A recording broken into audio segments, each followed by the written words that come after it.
Yo minasan, and welcome to Manga Sensei. I'm your host, John Sensei, and today, like every day, I'm breaking down the world's best language. Today we're talking about Japanese resumes.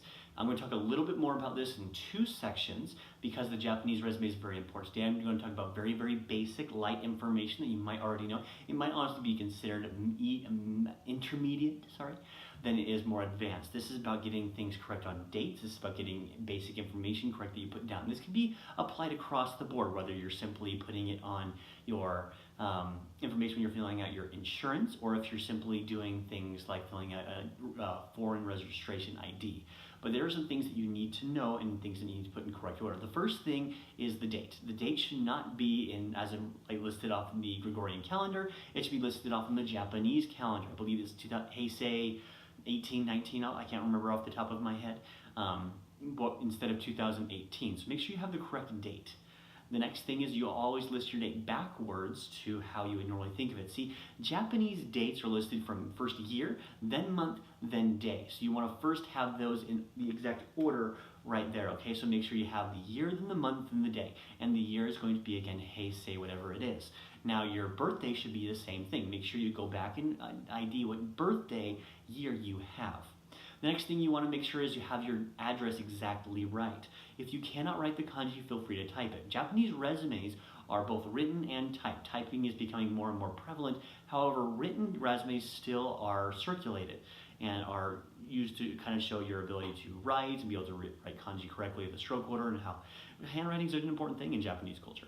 The next thing that you need to pay attention to is your name. Now, this is something I get on with people that are non-native Japanese speakers all the time. This is a very, very, very important point. Often people try to create their native name, as my name is John, in Japanese kanji. Foreigners should be writing their name in katakana. Now, if you find a fun Japanese symbol that you really enjoy, I have a couple that I enjoy, and you want to write your name in that for fun or in a play business card, that's completely appropriate. However, when you are going to a job interview or when you are doing this on a resume, I highly, highly, highly, highly recommend that you do not write it in kanji. This is because this is an exclusion of who is Japanese, who is not, as well as there's easy ways to make mistakes. However, if you are of Chinese heritage, you do have kanji in your name, I find that completely appropriate to put that there. And this is not a time to just kind of play around with kanji. It's a time to show your basically your true Japanese ability in this resume. The next thing that you'll notice as you go through the Japanese resume is after this basic information is taken care of at the top, including your address, the next thing that you need to watch out for is there's funny little things at the bottom of the resume. Japanese resumes are usually written on more than one piece of paper, which is something completely different to an English or an American resume, at least the ones that I'm familiar with. See, at the very bottom you'll have things asking you about awards. Usually it's a form that you fill out you can find online. I'll be providing one tomorrow if you'd like to check that out on my blog, manga-sensei.com/blog. But one thing you see that there's a spot for hobbies. Now, Japanese hobbies, this can be something educational. For example, you enjoy reading Japanese poetry. You enjoy haiku, you enjoy tanka, you enjoy those things.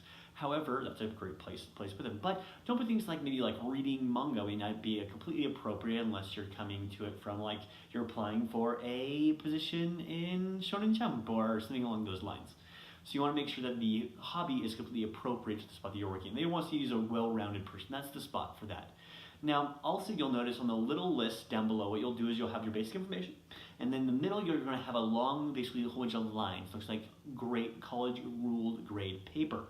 And what that will be used for is to list your college experience. I'll talk more about how to outline this tomorrow, but what you do want to understand is how it's supposed to be listed in what order. The most recent being at the top and the farthest away being at the bottom. And you also want to make sure that's very, very clear as you put it on the lines or if you type it, okay? With that, though, I will sign off. Make sure you subscribe, like, share, and share us to your friends and family. Also, just as a heads up, thank you to all those people wishing me happy birthday. Tomorrow is my birthday. Thank you so much. I appreciate it. And with that, I'll catch you tomorrow. Until then, Johnny.